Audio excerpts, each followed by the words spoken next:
Les informés de France Info avec ce soir Éric Métou de l'Express, Guillaume Larrivé, député Les Républicains de Lyon, Audrey Goutard de la rédaction de France Télévisions et l'humoriste Guillaume Meurice. Les derniers mots des grands hommes sont souvent flamboyants. Soldat droit au cœur, avait prononcé le général Ney devant le peloton d'exécution. Alors il est temps que je désemplisse le monde, aurait prononcé Victor Hugo au crépuscule de son existence. S'il y a du jambon, alors ça sera une double ration de frites, avait prononcé donc Nicolas Sarkozy lors d'un des derniers de ses meetings. Oui, on reste dans l'histoire comme on peut. Nicolas Sarkozy s'en est allé. Voilà, bon, éliminé au premier tour, confiant en François Fillon pour la victoire de dimanche prochain. Que restera-t-il de la tentative de retour de l'ancien président de la République? Guillaume Larrivé, le soutien de Nicolas Sarkozy à François Fillon, il était logique? Oui, vous savez, j'ai 12 ans de sarkozysme au compteur. Pardon. Vous allez penser, Guillaume Meurice, que j'ai un profil un peu chargé, mais je le dis avec beaucoup de fierté. Oui. Ça a été l'honneur et un vrai bonheur de ma vie professionnelle, avant d'être député, de servir Nicolas Sarkozy au ministère de l'Intérieur, à l'Élysée. Il m'a appris beaucoup de choses, une sorte de manière d'exercer le pouvoir comme une accélération de la vie, je dirais, un vrai volontarisme. Enfin, voilà, il y a beaucoup de choses quand même. Et je trouve que la manière dont il s'est exprimé dimanche, il l'a fait avec beaucoup de panache. Alors beaucoup de panache, beaucoup de dignité, beaucoup d'élégance. Il est bon dans les discours de défaite, il est bon. Déjà, je voulais vous montrer une une, c'est celle des Inrecuptibles. Je ne sais pas si vous l'avez vu aujourd'hui. C'est une une assez violente envers Nicolas Sarkozy, où on voit son portrait avec le mot loser dessus, en reprenant cette photo du New York Journal. Avec Donald Trump marqué loser. Qu'est-ce que vous en pensez? Quelle médiocrité. Quelle médiocrité. La une de Libé aussi était très dure lundi. C'était presque un masque mortuaire. Je l'ai dit à un de vos confrères, presque mi-mortuaire, mi-vampirique. Non, tout ça, c'est pas bien. Voilà. Il a été chef de l'État. Il a de manière très honorable tenté de renouer, au fond, son histoire avec les Français. Voilà, le peuple de droite s'est exprimé. Il accepte avec beaucoup d'humilité cette décision. Une page est tournée, un chapitre de l'histoire de la droite française est refermé, mais maintenant, il nous appartient de continuer notre chemin. L'histoire de France n'est pas finie. L'histoire de la droite française n'est pas finie. Et l'histoire de nos vies n'est pas finie. Je sais, on continue. Vous êtes sûr que vous voulez pas arrêter, vous voulez pas faire un break? L'histoire de France, c'est pas Guillaume Meurice. Je suis sûr, je peux faire un break. Quand vous avez vu Nicolas Sarkozy, finalement, s'en aller tirer sa révérence, il a fourni beaucoup de travail quand même à votre profession. En tant qu'humoriste, c'est un petit pincement au cœur. On va pas se mentir. Et puis, on va voir. Il a quand même un avenir judiciaire. Il a plus d'avenir politique, mais on espère que les juges vont s'occuper de son cas. Après, j'ai peu d'espoir quand même là-dessus. Il a été ministre du budget, ministre de l'Intérieur. A priori, il a des dossiers sur tout le monde. Donc, il y a des grandes chances qu'il s'en sorte, mais bon. Audrey Goutard, on a vu quand même que Nicolas Sarkozy, comme Valéry Giscard d'Estaing, quand on est ancien président, revenir, les Français, finalement, n'en sont pas trop fans.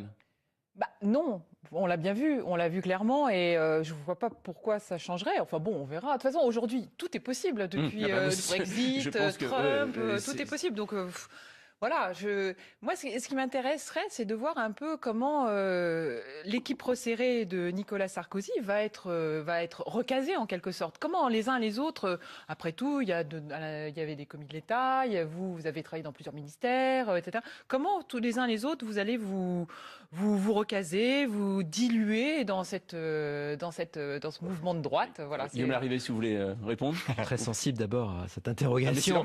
Les gens s'inquiètent. On s'inquiète pour vous. Non mais plus sérieusement, on n'est pas à la recherche de poste quand on s'engage en politique. Je sais que ça peut paraître un peu bizarre de dire ça, mais c'est la vérité. Ça peut paraître un petit peu hypocrite. Mais c'est la vérité. Parce qu'on peut avoir un job ailleurs. Je crois qu'il y a longtemps que plus personne ne croit à ce genre de phrase. Par exemple. Je pense que ce genre de phrase fait du mal à la politique. Vous avez tort. Mais en fait, parce que c'est pas grave. On s'engage. Faut bien comprendre que c'est pas grave. Vous engagez en politique pour avoir des postes, de responsabilité. Et en vrai, c'est bien. Vous avez raison. Attendez, on s'engage. Ne soyez pas hypocrite. Non, mais je suis absolument pas hypocrite. Je suis hyper sincère. On ne se connaît pas, mais on s'engage pas en politique pour savoir à quelle heure on va manger, à quelle heure on va inaugurer quelque chose. On s'engage en politique parce qu'on a la passion de la France et qu'on veut faire des trucs. Et il se trouve que voilà, on a des règles du jeu collectif. On avait décidé de faire une primaire. Le peuple de droite s'exprime. Il choisit un nouveau leader. Il le choisira dimanche. Je ne vais pas dire qu'il y a 2 tours. C'est pas encore fait. Il le choisira dimanche. Et puis dimanche, voilà, on aura un nouveau leader. Ça ne veut pas dire qu'on va être dans une organisation caporalisée derrière lui. Chacun a sa spécificité, sa personnalité, ses idées. Mais ça veut dire aussi quand même qu'il va être le capitaine d'une équipe collective.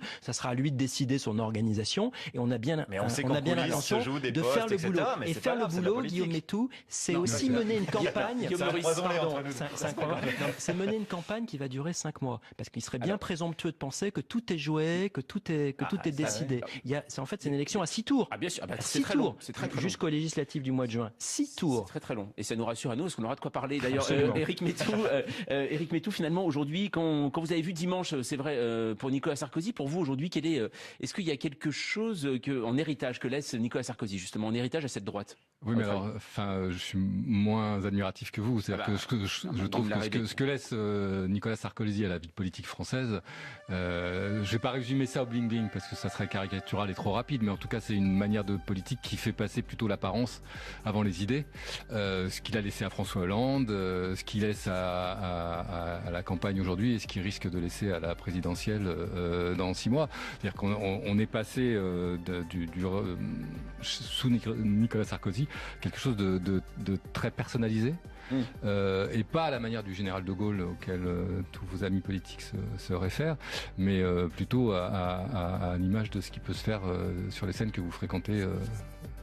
Guillaume Meurice. Alors, les humoristes, c'est pas hyper nuancé, si vous me permettez. Non, justement, non, c'est un peu. Vous pourriez quand même alimenter une colonne un peu positive aussi. Président, je parle dans son héritage sur la vie politique française, sur la manière dont se comportent les hommes politiques aujourd'hui. Bah oui, je suis désolé, c'est ça qu'il a laissé. On va continuer à en parler justement de Nicolas Sarkozy dans un instant. On revient dans quelques minutes, les informés de France Info. Et vous, ça discute, voilà, pendant ce journal. Et oui, Guillaume Meurice, les informés de France Info jusqu'à 21h sur France Info, franceinfo.fr, sur les réseaux sociaux avec le hashtag les informés. Également sur le canal 27 de la TNT. Ce soir, ils sont pétillants et réjouis de déguster une eau minérale à la radio et à la télé. Et autour de la table des informés de France Info, nous trouvons donc Éric Methou de l'Express, le député de Lyon, les Républicains Guillaume Larrivé, Audrey Goutard de la rédaction de France Télévisions et l'humoriste Guillaume Meurice. Juste avant de passer à la gauche, encore juste une petite question sur la droite. C'était pour vous en fait, Guillaume Larrivé, forcément. 3 jours avant le vote de dimanche dernier, vous avez déclaré au journal Les Échos, alors vous aviez la conviction que Nicolas Sarkozy serait en tête, forcément, mais surtout moi ce qui m'intéresse, c'est vous dites parce qu'il a un socle extrêmement solide au sein de la droite française. Oui. Pourquoi aujourd'hui, finalement, ce socle s'est déplacé à votre avis? Non, je pense que le socle, il l'a eu près d'1 million de voix. Mais le socle, manifestement, n'était pas majoritaire. Voilà, c'est un fait. Ouais. C'est un fait. Il y a un socle. Il y a encore, naturellement, aujourd'hui, beaucoup de personnes là, à l'instant T, qui se sentent très proches de ce qu'il a incarné. Voilà. Maintenant, il nous appartient de construire une autre étape. Et il y a eu manifestement chez une majorité des Français plutôt de droite, la volonté aussi d'avoir un nouveau leadership. Oui, Jean-François Copé aussi, il a un socle. C'est un plus petit socle. 0,3. C'est un petit socle individuel, quoi. Il le met sur son bureau. 0,3 qu'il a amené, voilà, et c'est personnalisé, on va dire. Voilà, c'était un socle personnalisé. Son socle. Allez, on va parler maintenant de François Hollande. Dans un mois, c'est Noël, et tout le monde a fait sa petite liste de cadeaux. Et il paraît que le présent à la mode cette année, c'est président de la République. Bref, on s'intéresse donc à la gauche qui regarde attentivement ce qui se passe en ce moment, les primaires à droite. Selon le calendrier du chef de l'État, il doit annoncer sa candidature au mois de décembre. Ses proches sont un peu fébriles, faut bien le dire, et tentent de donner une date. Alors le chef des sénateurs socialistes Didier Guillaume a évoqué la date du 10 décembre, mais rien n'est confirmé. Le PS étendu, François Hollande discret, Emmanuel Valls en embuscade. D'ailleurs, comment faire son choix entre le président de la République et le Premier ministre? Eh bien, c'est assez clair pour le porte-parole du gouvernement. Vraiment très très clair, Stéphane Le Foll. Je n'en doute pas. C'est très persuadé, Stéphane Le Foll, sur la candidature du président de la République. Donc, pas de suspense, mais on ne sait jamais. Autant ne pas injurier l'avenir. Voilà la suite de ce qu'a dit Stéphane Le Foll. Efficace, engagé. Voilà, Stéphane Le Foll ce matin sur BFM. Éric Methou, c'est assez étonnant. On voit qu'il y a quand même une fragilité en ce moment au sommet de l'État pour savoir qui finalement. Quand vous avez un président de la République qui est à 10, 11, 12% de popularité, que le gouvernement n'est pas beaucoup plus haut et qu'il n'y a pas un seul candidat derrière qui se détache pour prendre sa place, peut-être Valls, Macron est hors du jeu. Comment vous voulez qu'il soit pas fébrile, forcément. Guillaume Larrivé. Bon, deux remarques. Premièrement, c'est la première fois dans l'histoire de la Ve République que le président actuel, le président sortant, n'apparaît pas comme le chef légitime de son camp. C'est quand même quelque chose de tout à fait singulier. Deuxièmement et surtout, moi je suis frappé d'une chose, notamment comme député, c'est de la fracture idéologique, pour le coup, qui existe entre les différentes gauches.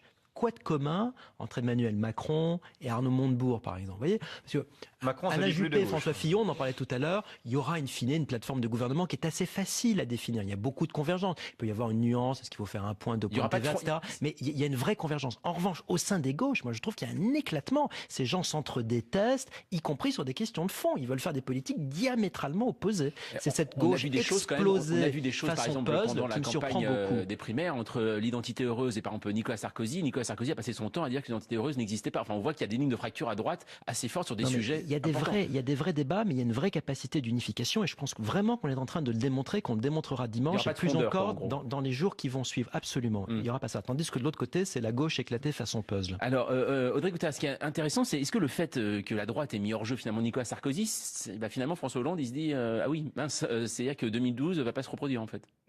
Oui, mais en même temps, moi, je lisais le bouquin de Davet et de l'homme et je me mettais un peu à la place. J'imaginais Davet en train de faire la cuisine pour le président et se dire, en imaginant que ça se continue, et que ça soit après les primaires.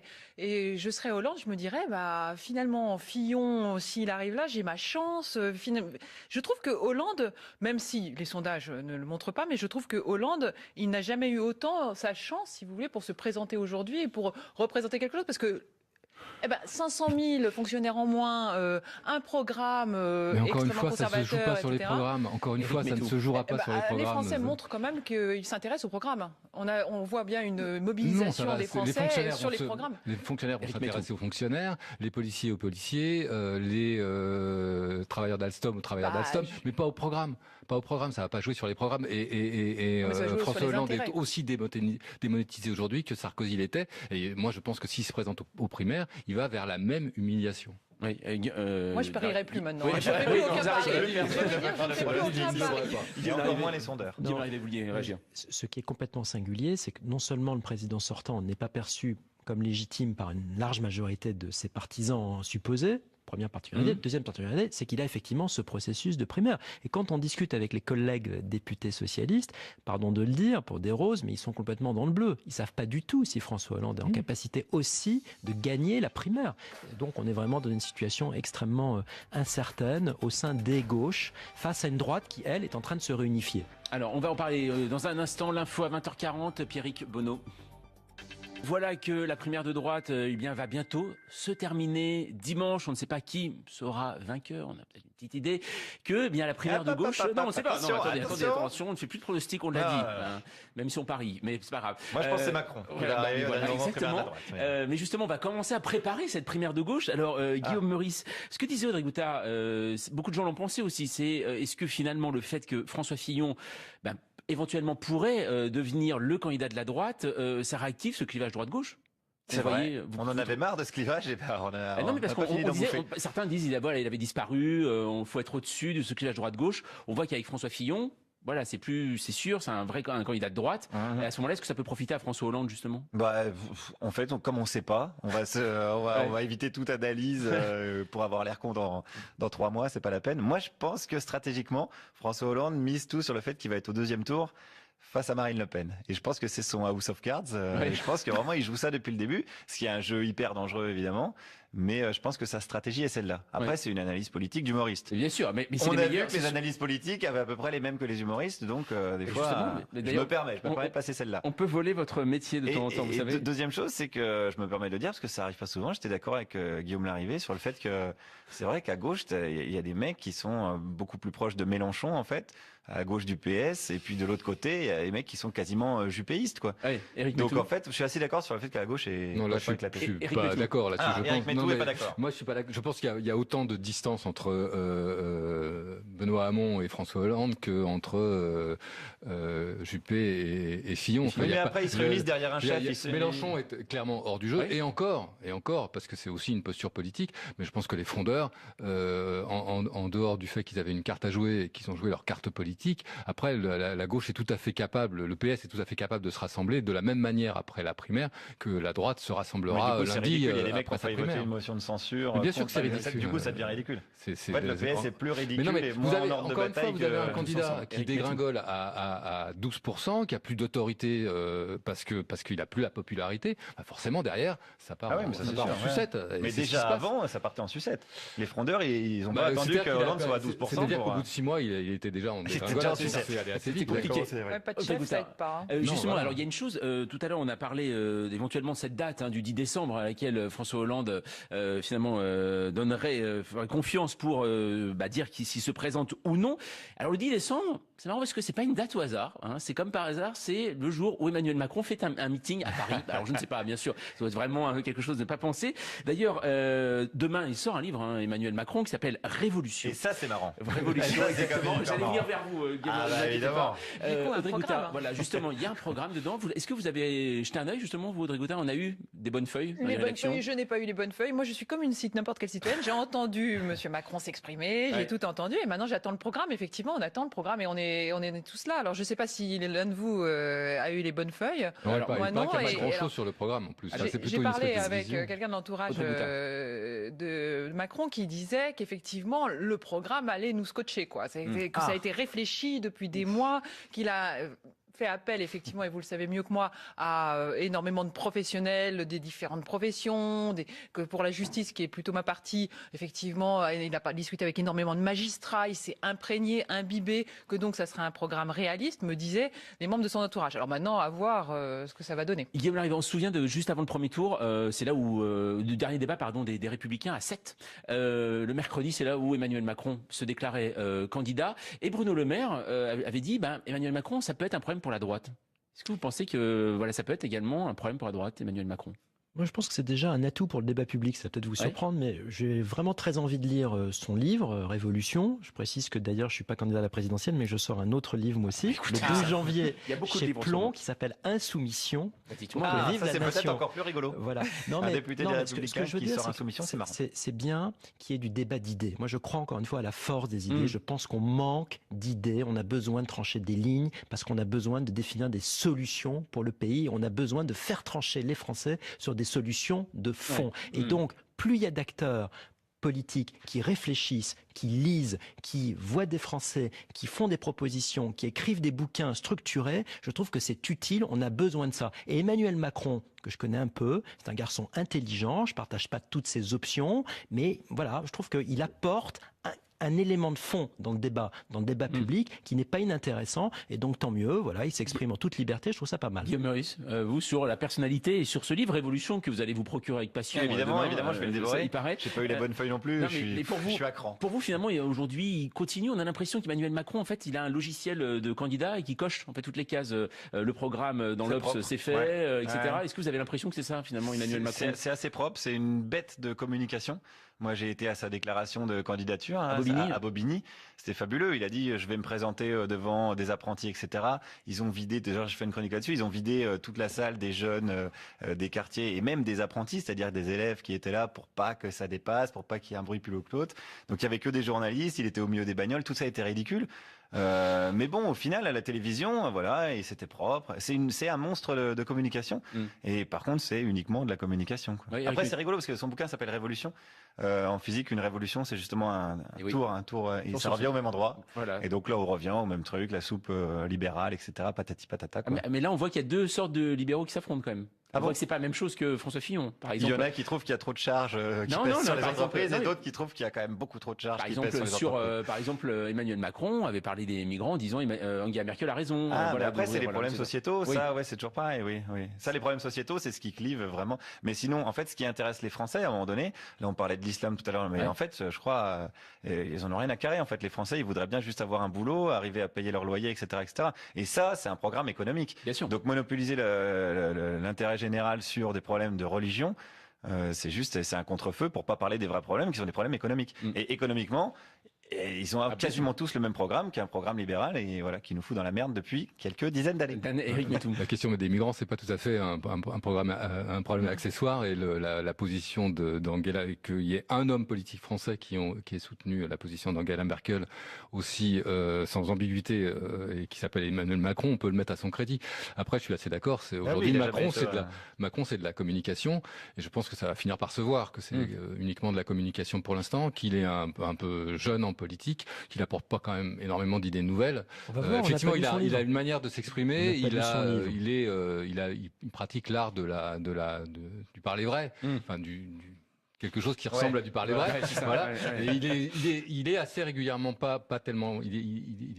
Ça lui arrive de pas être là où on l'attend, et ça, il est assez fort là-dessus. Après, derrière, effectivement, on attend son programme, mais pour l'instant, on l'a pas et on l'a jamais eu. En fait, on l'a pas et on est en train de parler de lui. Voilà. C'est pour ça que je dis qu'il est hyper balèze encore. Oui, Guillaume Larrivé.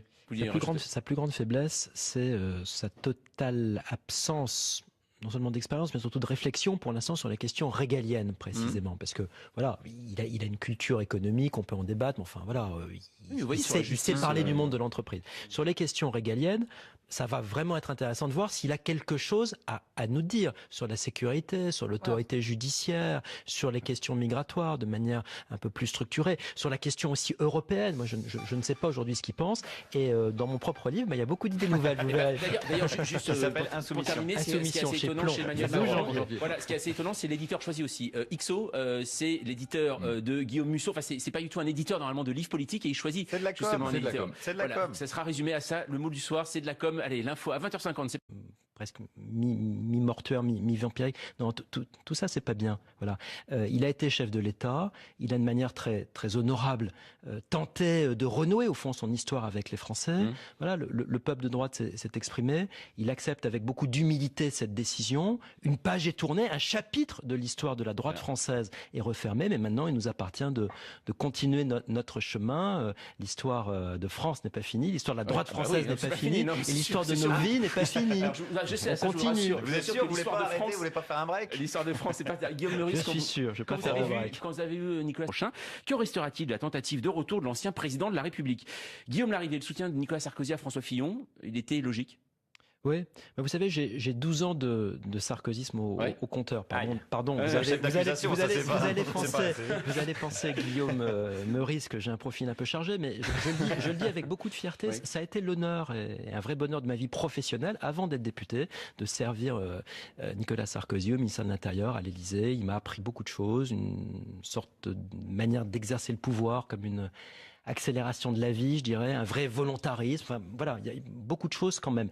Et je trouve que la manière dont il s'est exprimé dimanche, il l'a fait avec beaucoup de panache. Alors beaucoup de panache, beaucoup de dignité, beaucoup d'élégance. Il est bon dans les discours de défaite, il est bon. Déjà, je voulais vous montrer une une, c'est celle des Inrecuptibles. Je ne sais pas si vous l'avez vue aujourd'hui. C'est une une assez violente envers Nicolas Sarkozy, où on voit son portrait avec le mot loser dessus, en reprenant cette photo du New York Journal.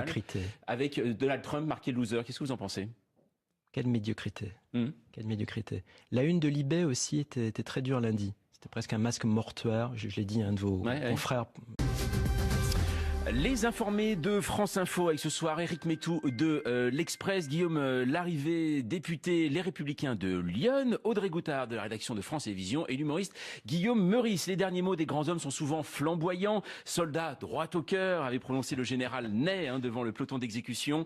Alors il est temps que je désemplisse le monde, aurait prononcé Victor Hugo au crépuscule de son existence.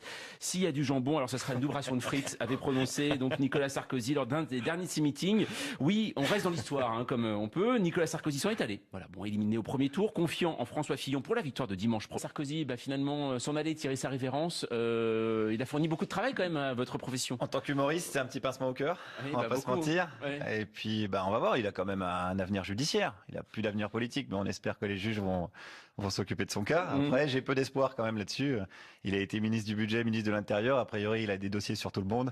Donc, il y a des grandes chances qu'il s'en sorte. Mais bon. Audrey Goutard, on a vu quand même que Nicolas Sarkozy, comme Valéry Giscard d'Estaing, quand on est ancien président, revenir, les Français, finalement, n'en sont pas trop fans. Non, on l'a bien vu. On l'a vu clairement. Et je ne vois pas pourquoi ça changerait. Enfin bon, on verra. De toute façon,